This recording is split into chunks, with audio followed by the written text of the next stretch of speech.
More than half of us past the age of 65 are already walking around with blood sugar that's too high. And 8 out of 10 have no idea. I was one of them. I'm 106 years old. For more than 80 of those years, I wore a white coat and I'd read thousands of lab reports. I thought nothing in medicine could surprise me anymore. Then at 70, I opened an envelope at my own kitchen table and read a report with my own name on it. My blood sugar wasn't just high, it was dangerous. Here's what they rarely tell you in that exam room. The most powerful thing I did next wasn't wait in a pharmacy. It was already sitting in my own kitchen. Now, I won't promise you a miracle because there isn't one. And anyone who swears a single sipper versus anything overnight is reaching for your wallet, not your health. What I will give you is the truth. I changed what went on my plate. I worked hand in hand with my own doctor. And not overnight, but month by month, those numbers came down, and they stayed down. That is how a man ends up telling you the story at 106. I'm going to walk you through 17 foods that did it. Explained simply and paired with the real dishes I actually ate. Not punishment on a plate, real food. Most of it is in your kitchen right now. And a few of these, you're eating them in a way that throws the benefit straight in the trash. I'll show you how to fix that in seconds.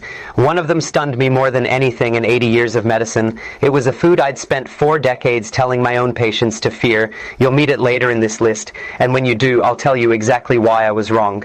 And if you stick around until the end, you'll discover the real reason why some people live to 100 and remain completely healthy, while others spend the final years suffering in a hospital bed. You'll know exactly how you should start living tomorrow morning music, and why your body keeps accumulating health issues over time, even if you eat right and exercise.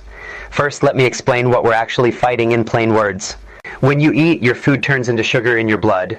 A hormone called insulin is supposed to come along like a key, unlock your cells, and let that sugar inside to be used for energy. But over the years, in many of us, the cells stop answering the door.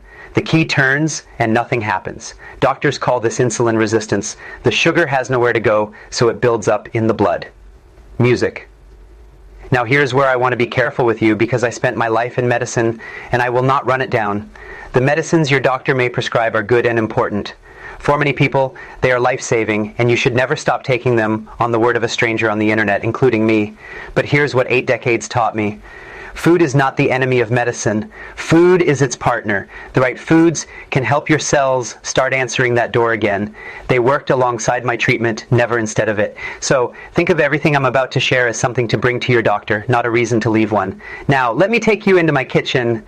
Number 1, broccoli and its little cousin, broccoli sprouts. I learned to stop boiling the life out of it. Add quick steam just until it's bright green and still has a little snap with a squeeze of lemon. And here's a trick worth knowing. Sprinkle a little mustard seed powder over cooked broccoli, music, before you eat it. Broccoli carries a compound called sulforaphane. When you chop it or chew it raw, an enzyme inside switches that compound on. And in laboratory studies, some animal work, and a handful of human trials, sulforaphane has shown the ability to improve insulin sensitivity and lower blood sugar. Cooking can switch that enzyme off, which is exactly why the pinch of mustard seed powder helps. It brings the spark back. The little sprouts are an even more concentrated source, and some research suggests they may help lower blood sugar in people with type 2 diabetes. This is where my own journey began. Petite was food number 11 that truly surprised the old doctor in me. Stay with me for that one. Number 2, seafood. The fatty fish especially. A simple fillet of salmon baked with lemon, olive oil, and a few herbs. Or on a quiet evening, sardines mashed onto a slice of whole grain toast. Humble, but it was a staple of mine.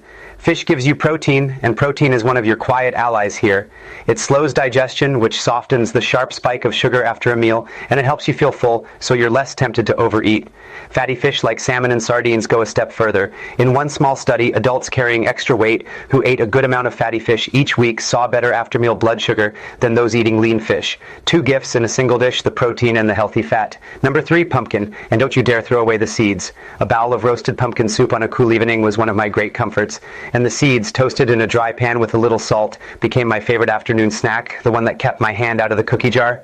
Pumpkin has been a folk remedy for blood sugar in countries like Mexico and Iran for generations.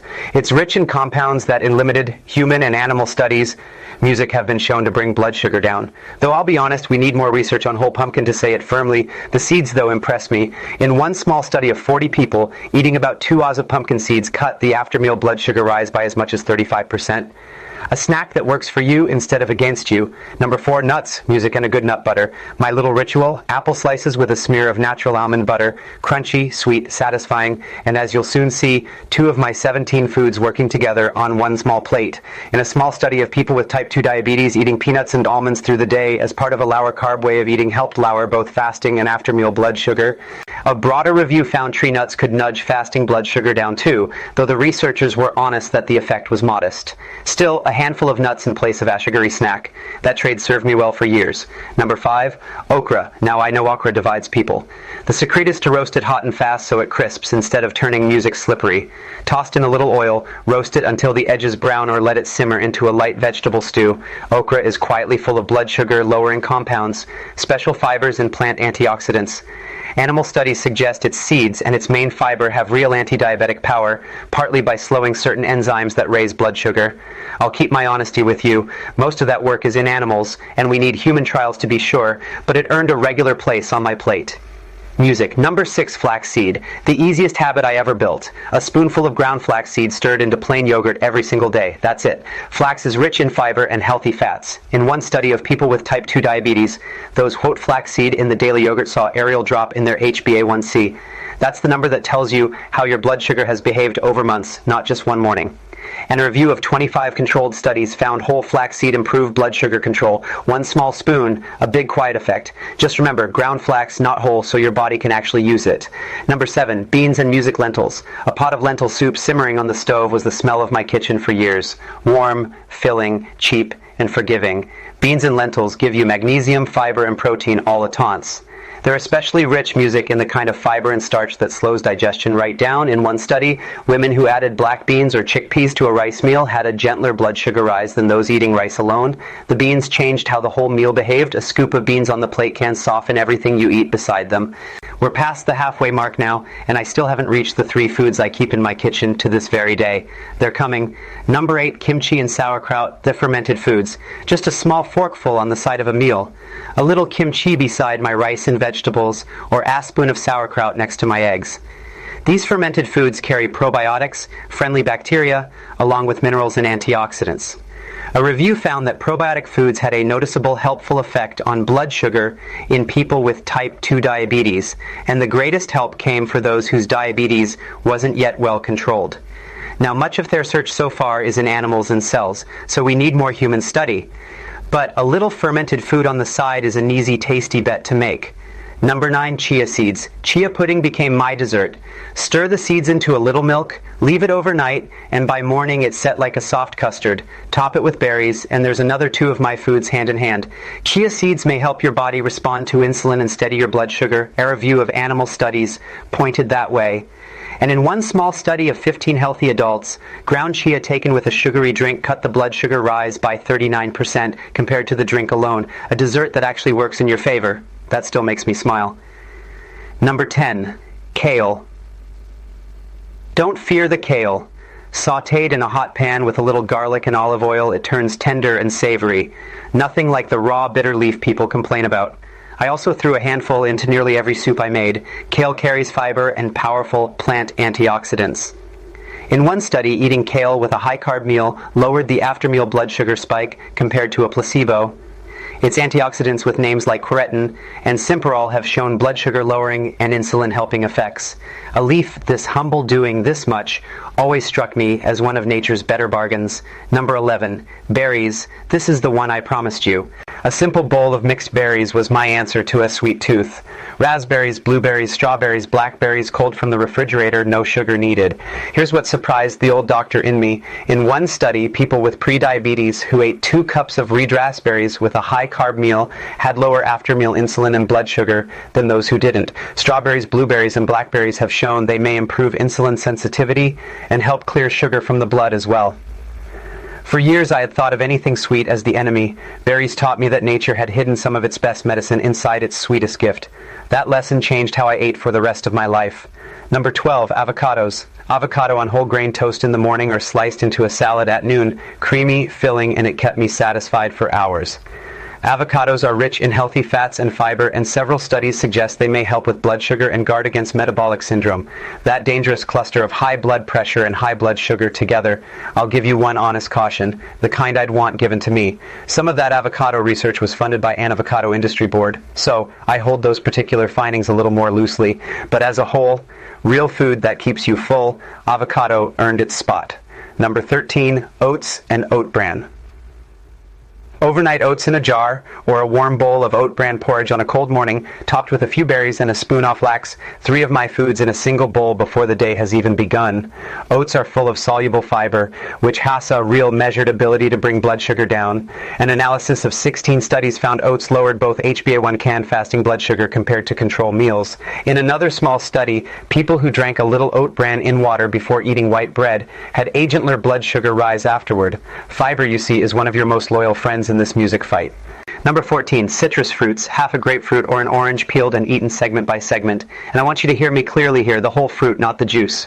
Now, citrus has natural sugar, so people are often afraid of it. But whole citrus fruits sit low to medium on the glycemic scale, music, and they carry fiber and a plant compound called naringin with anti-diabetic properties.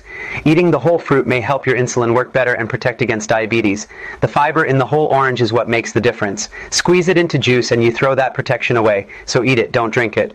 Number 15, kefir and yogurt, a glass of plain kefir or a bowl of plain yogurt with my flaxseed and berries stirred in. Plain is the word that matters. The sweetened tubs undo all the good. These fermented dairy foods may help steady your blood sugar. In one 8-week study, people with type 2 diabetes who drank probiotic-rich kefir each day saw lower fasting blood sugar and HbA1c. And in a large review, every small daily serving of yogurt was linked to a modest drop in the risk of developing type 2 diabetes. A simple bowl taken plain, working quietly for you each day. Number 16, eggs. A couple of boiled eggs kept in the refrigerator for a fast protein-rich snack, or a vegetable omelette folded around some of that sautéed kale. Breakfast that holds you all morning, eggs are packed with protein and good fats. In one study, adults with prediabetes or type 2 diabetes who ate 1 egg a day for 12 weeks saw a meaningful drop in fasting blood sugar and better insulin sensitivity. A long follow-up study even tied regular egg eating to a lower diabetes risk. Though I'll note in honesty that the link showed up clearly in men but not in women. The body keeps its mysteries, but a humble egg has earned its place at my table for 100 red years. Number 17, apples. And so come full circle back to where this video started with my favorite afternoon snack, music and apple sliced with that smear of almond butter. But here's Asmal trick worth its weight in gold. In one study, women who ate an apple about 30 minutes before a rice meal had a lower blood sugar rise from that meal. So, I made it a habit, an apple a little while before a bigger meal, to take the edge off whatever came next. Apples carry soluble fiber and protective plant compounds that may help lower blood sugar. That old saying about an apple a day turned out to hold a little more truth than even I expected. So there they are, the 17 foods that became the foundation of my own recovery, told to you at 106 years old. If you are still listening to this point, you are very lucky. Just as I promised, I am going to tell you exactly why some people live healthy, vibrant lives until the very last breath, while others spend years languishing in hospital beds suffering in pain. From a purely scientific perspective, human beings are made up of particles. When you look deeper under a microscope, you realize that we are entirely composed of waves. We are pure energy vibrations. But what governs those energy vibrations? It is our thoughts. A healthy person is a vessel of positive thoughts and profound gratitude. Music. In Dr. David R. Hawkins' groundbreaking book, Power versus Force, music, he maps out the energetic frequencies of human consciousness. He scientifically demonstrates that negative emotions like shame, guilt, music apathy, and grief vibrate at incredibly low frequencies, dragging the physical body down into a state of disease and cellular decay. On the other hand, higher states of music consciousness like courage, acceptance, love, and joy vibrate at high life-sustaining frequencies. When your mind is anchored in genuine gratitude and positivity, your physical body literally hums at a frequency where illness struggles to survive. True health isn't just chemical, it is vibrational. And your consciousness directly dictates the energetic integrity of your cells. So how do we stay positive? It is no disease. Every person's mind is constantly eroded by the society around us, accumulating trauma over time. Think of your mind as a container. If you fill it every single day with toxic news, mindless entertainment, and negativity, it will slowly rot and collapse. Ingratitude takes root. You begin comparing yourself to others, dwelling on past regrets. Those are the exact energy vibrations that match the frequency of illness. The terrifying part is that when your physical body weakens, you feel it immediately. But the mind is different. When the mind decays, it mistakenly identifies that weakness as its true self. It merges with the rot and the decay without you even knowing it. Once the mind becomes distorted, it defensively rejects anything that is pure and whole, creating a fiercely stubborn protective shell. Despite reading countless books and researching for decades, I could not find the answer to this mental degradation until one day I realized something unimaginable. I was a victim of the very disease I was trying to cure in others. For years I had fallen into the relentless vortex of fame and money. I was constantly chasing new titles, wanting new cars, buying arrogant watches just to show off my status. I spent my time treating and befriending the ultra-wealthy, and without realizing it, I started using their measuring stick to evaluate my own worth. It eroded my soul over the years, turning me into a greedy and envious man. The illness appeared because I started drinking heavily with friends, throwing my diet and exercise routines out the window. My blood pressure skyrocketed and my blood sugar surged. Then life gave me a brutal slap to wake me up. My beautiful wife passed away. I couldn't even remember how many family dinners I had skipped and music. Suddenly everything became empty and utterly meaningless. I thought my life would just end there, buried in illness, and I realized that hell is not music, a place below the earth. Hell is a hospital bed. When I was 85 years old, I was hospitalized for severe high blood pressure. One day a strange silhouette appeared at the door of my hospital room. As the man approached, I stared into his eyes and with great effort finally recognized him. He was an old friend, a fellow soldier from World War II. We had gone through life and death together, but we had lost touch for 50 years since the battlefields of Korea. The most astonishing thing was that even though he was 85 years old, just like me, he looked like a man in his early 60s. I honestly thought he was his own son. After a few hours of reminiscing about our days fighting in the war, he looked at me and, as if anticipating my inevitable question, told me his secret. He explained that his vibrant health and youthful appearance came from practicing Falun Dafa. As a man who had dedicated his entire life to science, I am naturally skeptical, but I simply could not deny the living proof sitting right in front of my eyes. I learned so much from the book he gifted me, Zan Falun. I began to live my life by its three core principles: truthfulness, compassion, and forbearance. This practice safeguarded my spirit, and it truly helped prevent the physical decline of my body. Furthermore, I started actively seeking ways to help others, which gave me a profound sense of value and purpose in life, ultimately healing both my mental and physical health.